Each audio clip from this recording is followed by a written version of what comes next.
हूतियों ने गाजा पट्टी में सहायता सामग्री को रोकने के लिए इजरायली जहाज़ों को निशाना बनाने की धमकी दी थी। इसके बाद यमन में अमेरिका ने हवाई हमले किए। इसमें एक हूती विद्रोही की मौत हो गई। इजराइल के जहाज़ को निशाना बनाने की धमकी पर यमन में अमेरिका ने हवाई हमला किया है। हूती विद्रोहियों ने कहा कि यमन की राजधानी सना के आसपास रविवार रात से लेकर सोमवार सुबह तक हवाई हमले किए गए। इसमें एक हूती विद्रोही की मौत हो गई। विद्रोहियों ने कहा कि अब तक के सबसे तेज हमले थे। विद्रोहियों ने आगे कहा कि 2014 से हूतियों के कब्जे वाली यमन की राजधानी सना के आसपास हुए हमलों में 4 अन्य घायल भी हुए हैं। यहाँ एक वीडियो फुटेज में बमों के धमाके के बाद घरों में बिखरे कांच प्रसारित किए गए, लेकिन हमलों के लक्ष्य को नहीं दिखाया गया। इससे पहले अमेरिका ने यमन में हूती विद्रोहियों के ठिकानों पर बमबारी की थी।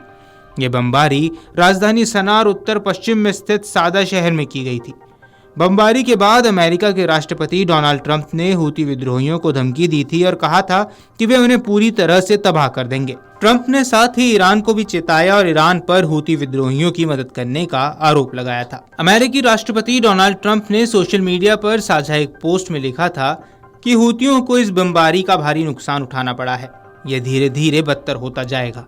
ये बमबारी लड़ाई भी नहीं है और न कभी होगी। उन्हें पूरी तरह से तबाह कर दिया जाएगा। ट्रंप ने हूतियों को हथियार देने के लिए ईरान को भी चेतावनी दी थी और दावा किया था कि ईरान ने हूतियों को सैन्य आपूर्ति कम कर दी है, लेकिन उसे इसे पूरी तरह से बंद कर देना चाहिए। वहीं ईरान की तरफ से इस पर तीखी प्रतिक्रिया आई थी, जिस पर ईरान ने कहा था कि हूती विद्रोहियों को ईरान का प्रॉक्सी माना जाना बंद किया जाना चाहिए।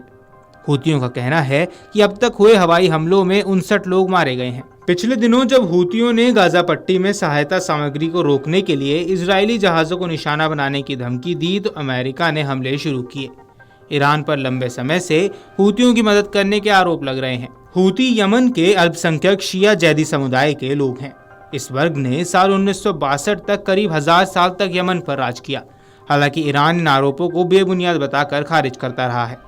इजराइल और हमास की लड़ाई के बाद हूतियों पर लाल सागर के इलाके में व्यापारिक जहाज़ों को निशाना बनाने के आरोप लगे।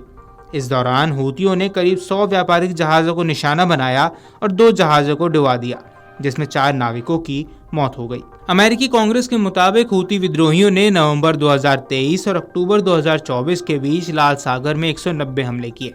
इससे पहले ब्रिटेन और अमेरिका ने हूती विद्रोहियों के खिलाफ साझा नौसैनिक और हवाई हमले भी किए थे। इसके अलावा कई बार इजराइल ने भी हूती विद्रोहियों पर हमले किए हैं।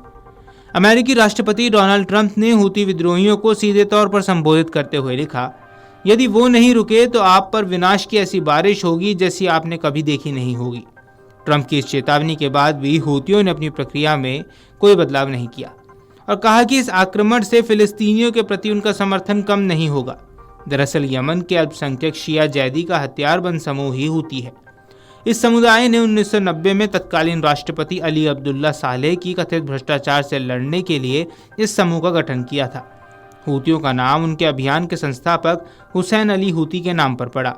हूती विद्रोही खुद को अंसार अल्लाह यानी ईश्वर के साथी भी कहते हैं। साल 2003 में अमेरिका के नेतृत्व में इराक पर हुए हमले में हूती विद्रोहियों ने नारा दिया था, ईश्वर महान है, अमेरिका का खात्मा हो, यहूदियों का विनाश हो और इस्लाम की विजय हो। आपको बता दें कि हूती खुद को ईरान का सहयोगी भी बताते रहे हैं, क्योंकि उनका साझा दुश्मन सऊदी अरब है।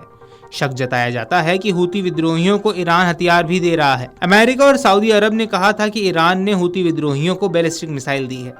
ईरान पर लंबे समय से हूतियों की मदद करने के आरोप भी लगते रहे हैं। हूती यमन के अल्पसंख्यक शिया जैदी समुदाय के लोग हैं। इस वर्ग ने 1962 तक करीब 1000 साल तक यमन पर राज किया था। अब ऐसे में अगर हूती भी अमेरिका पर हमला करते हैं तो एक बहुत भयानक तबाही देखने को मिल सकती है।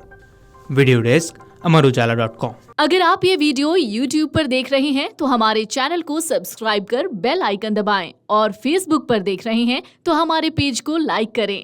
8 मिलियन प्लस सब्सक्राइबर, आपके इस भरोसे के लिए बहुत धन्यवाद।